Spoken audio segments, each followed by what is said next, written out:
салом бинандагони арҷманд, имрӯз ҷумъа 23 август аст. шуморо ба дидани нашинави барномаи хабарию таҳлили ахбори озодӣ даъват мекунем. нахуст бо мавзӯъҳои асосии наши барнома шинос шавед. дар фурудгоҳҳои русия манъи вуруди сокинони тоҷикистону ӯзбекистон ба таври густурда идома дорад. дирӯз як ҷавони тоҷикро латукуб карданд, аммо дар ин бора дар ҳеҷ куҷо гуфта нашудааст. камала ҳаррис пешниҳоди номзадии ҳизби демократ дар интихоботи президентиро пазируфт ва ваъда дод ки зидди ҳукуматҳои саркӯбгар мубориза мебарад. ва ман бо диктаторҳову золимони мисли Ким Чен Ун ки дар талоши эҷоди равобит бо Трамп ҳастанд муомила намекунам. ба зан ки мумкин нест, ба мард ҳам манъ аст. дар ӯзбекистон як мардеро боздошт ва $400 ҷарима карданд ки ҳиҷоб пӯшида буд. вале барномаро аз хабари гаравгонгирӣ дар як зиндони Русия шурӯъ мекунем.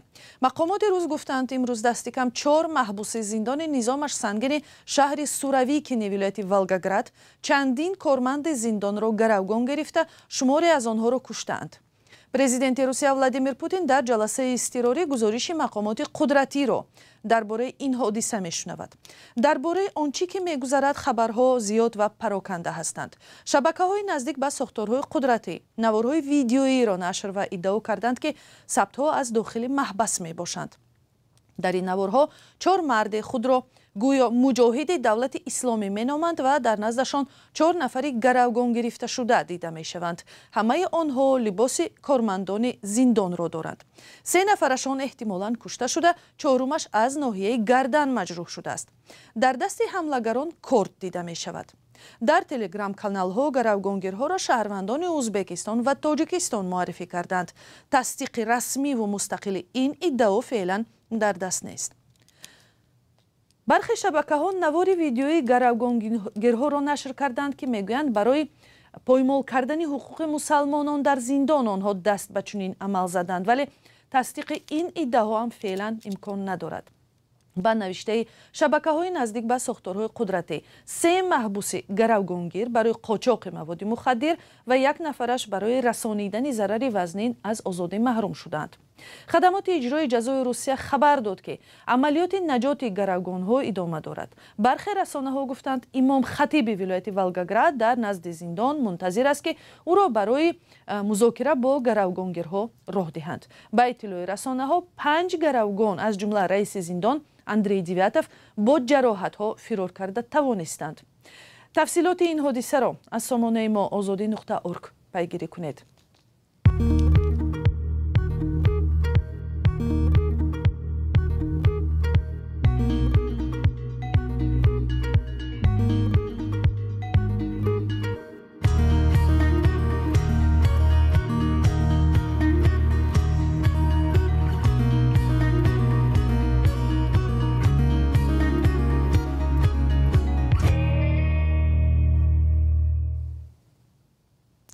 даҳо шаҳрванди ӯзбекистон дар як фурудгоҳи пойтахти Русия банд монданд. баъзе онҳо мегӯянд бори аввал ва барои дидани Москав сафар карданд, аммо бидуни ҳеҷ сабаб ва шарҳе қарори ихроҷашон баромад. яке аз онҳо ҳозир шуд мушкилоти муҳоҷирони банд мондаро дар фурудгоҳи Шереметьево бигӯяд.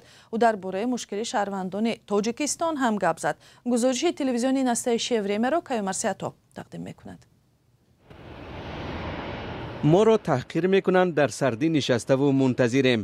шаҳрвандони ӯзбекистон вазъи худро дар фурудгоҳи Шереметьевои Москав ҳамин гуна тасвир мекунанд.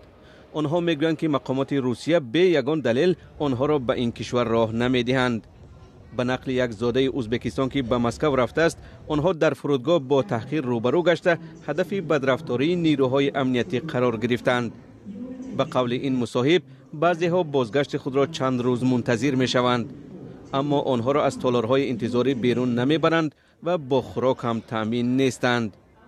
дар баробари ин кормандони фурудгоҳ ба суолҳо ҷавоб намедиҳанд, дағалона рафтор мекунанд ва соатҳои дароз мусофиронро тафтиш мекунанд. шоҳи мардон Муҳаммадов гуфт бо як сафари хидматӣ ба Русия рафтааст. ӯ дар ватанаш кори хуб дораду мехост ки дар Москав 1 моҳ бимонад. нақша дошт ки барои кораш таҷҳизоти лозимро бихарад ва ҳам як бор шаҳрро тамошо кунад. هنگام گذشتن از نظارت مرزی او را برای سنجش علاوگی فرستادند. شاهی مردان تقریباً 10 ساعت منتظر ایستاده است. با او سوالهای زیاد داده تلفنش را تفتیش نمودند و درباره نزدیکانش پرسپاس کردند. مرا تخمینا ساعتهای 9 و یا 10 بیگاه دعوت کرده گفتند که دیپورت کردند. من 9 سحر به فرودگاه رسیده بودم. پرسیدم برای چی؟ در جواب گفتند برای چی؟ من دیگر بار سبب پرسیدم. آنها باز همان جواب خود را تکرار کرده از پیشم رفتند. پس آن باز ساعت 2 شب به اتاق بازپرسی دعوت نمودند. اگر دانید در زندان ها برای چین کردن قد دستگاه دارند، با استفاده از آن عکسم را گرفتند، آب دهانم را گرفتند. به سوال من چرا، آنها جواب دادند که همین طور. در اول به ما گفتند که 10 سال به مسکو وارد شدن نمیتوانیم. ما بار اول به مسکو آمدیم، یگان جنایت صادر نکردیم، ولی آنها ما را مسخره میکنند. در سردی نشستیم. در اینجا کره‌گی ها، فرانسوی ها و قزاق ها هستند. آنها را اجازه درآمدن میدهند. چرا ازبک ها را دیپورت میکنند؟ تاجیک و قرقیز ها را نیز دیپورت میکنند، اما اساساً ازبک ها را نمیمانند. به حساب شاهی مردان محمدوف در فرودگاه حدود 70 شهروند ازبکستان بازداشت شدند. درخواست او برای صحبت با سردار نظارت مرزی رد کرده شد. وی گفت که مسافران امکان خوراکخوری نداشتند. حتی آب جوش را خریدن نه همیشه امکان پذیر بود. بسیاری ها به گفته مصاحب ما در روی فرش خوابیده و کسل شدند و اینچنین شاهد خشونت نیروهای امنیتی گردید. دیروز یک جوان تاجیک را لطوکوب کردند، اما در این باره در هیچ کجا گفته نشده است، زیرا آن جوان تاجیک میترسد. او گفت چیزی نمیگوید، زیرا تهدیدش کردند، تلفن‌هایش را شکستند. من گفتم بیا در این باره نقل کنیم، گفت نه، میترسد.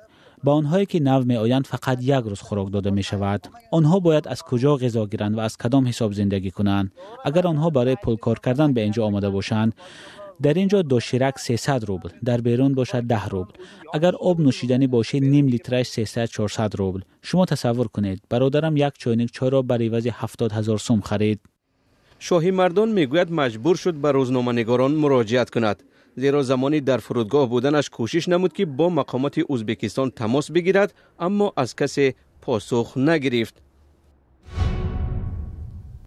مهاجران چند کشور آسیای مرکزی از جمله تاجیکستان از حق کار در شرکت‌های تاکسی و خدمات اجاره ماشین با راننده در ولایت لنینگراد روسیه محروم شدند.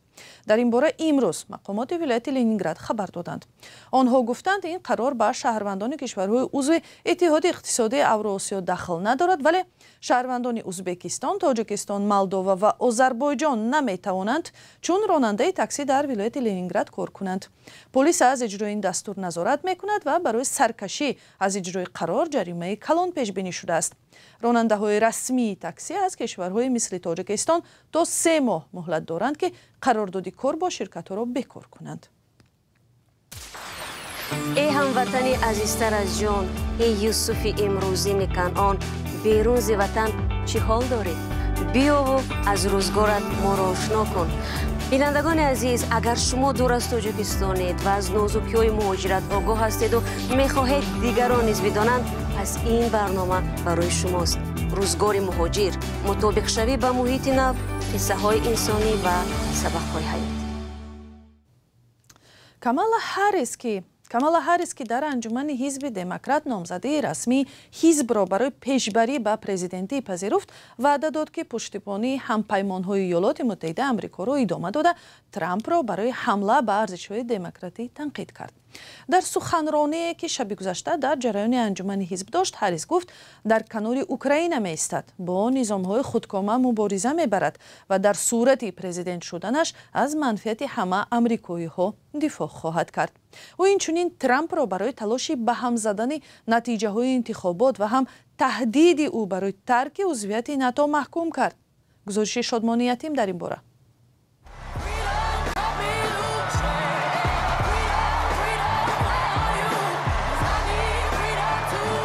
جلسه روز آخری انجمن حزب دموکراتی در شیکاگو و کامالا هاریس در مرکز توجه. در فضای هیجان و پشتیبانی همه‌جانبه، معاون پرزیدنت آمریکا گفت پیشبری به نامزدی انتخاباتی حزب را می‌پذیرد. از نام هر یک نفری که سرنوشت او میتواند در صحیفه های تاریخ بهترین کشور جهان درج یابد، پیشبری شما را به نامزدی پرزیدنتی آمریکا قبول میکنم.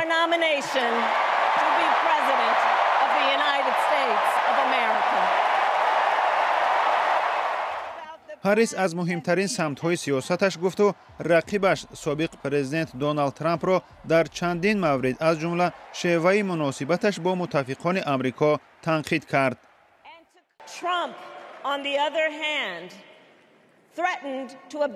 از سوی دیگر ترامپ تهدید دارد که ناتو را ترک میکند. او با این حرفش که گفت روسیه هر کاری که میخواهد بکند، پوتین را تشویق کرد تا به هم پیمانهای ما حمله نماید. 5 روز پیش از آن که روسیه به اوکراین حمله کند، من در ملاقات با پرزیدنت زلنسکی او را از نقشه های حمله روسیه آگاه کردم. من در سفربرکنی کمک و جلب یاریهای 50 کشور برای حمایت علیه تجاوز پوتین مساعدت کردم. در کنار اوکراین و هم پیمانهای ناتو محکم میستم.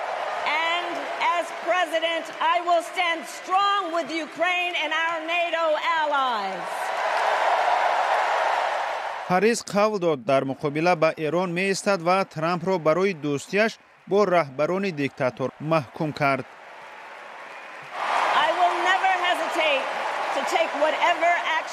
برای حمایت از نیروها و منفعت‌های ما در مقابل ایران و تروریستان مورد حمایت ایران هیچگاه از هیچ عملی که ضرور است پرهیز نمی‌کنم و من با دیکتاتورها و ظالمانی مثل کیم چن اون که در تلاش ایجاد روابط با ترامپ هستند معامله نمی‌کنم، چون که آنها خوب می‌دانند که با خوشامد و لطف از او آسان می‌شود استفاده کرد. آنها می‌دانند که ترامپ رهبران خودکامه را به جوابگری نمی‌کشد، چون خودش یک خودکامه است. Trump won't hold autocrats accountable because he wants to be an autocrat himself. معرکه تبلیغاتی هریس یک ماه پیش در پی از رقابت کنار رفتن پرزیدنت جو بایدن سر شد. سخنرانی او هم برای نمایش کارنامه و هم نقشه های بعدیش مهم دانسته می شود. یک تحلیلگر سیاسی گفت این چیز برای آبروی پرزیدنتی هریس هم ضرور است. Voters who are not familiar with her رای دهندگانی که با او آشنا نیستند میخواهند ببینند که آیا او واقعا هم میتواند پرزیدنت باشد؟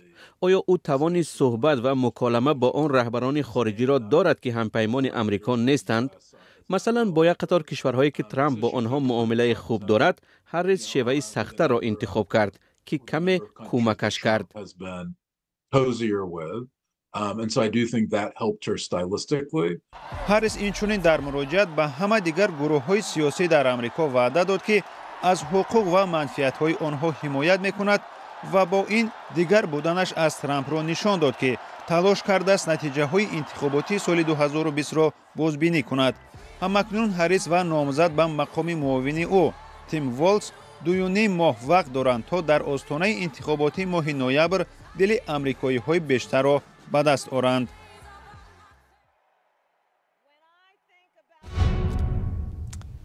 در ولایت اندیجان ازبکستان یک مرد حجاب پوش بازداشت و مجازات شد. این مرد به علاوه حجاب در رویش نقاب یا خود ماسک طبی هم کشیده بود. رسانه‌های محلی از قول اداره امور داخلی اندیجان اطلاع می‌دهند که مرد بازداشت شده به پرداخت جریمه معادل $400 آمریکا محکوم شده است. تیر ماه سال گذشته در ازبکستان قانون تصویب شد که بر پایه آن شخص حق ندارد در جایهای جمعیتی با لباس ظهور نماید که سیمای او را پنهان می‌کند. طبق این سند خلافکاران به مبلغ معادل از 300 تا $40 آمریکا جریمه می‌شوند.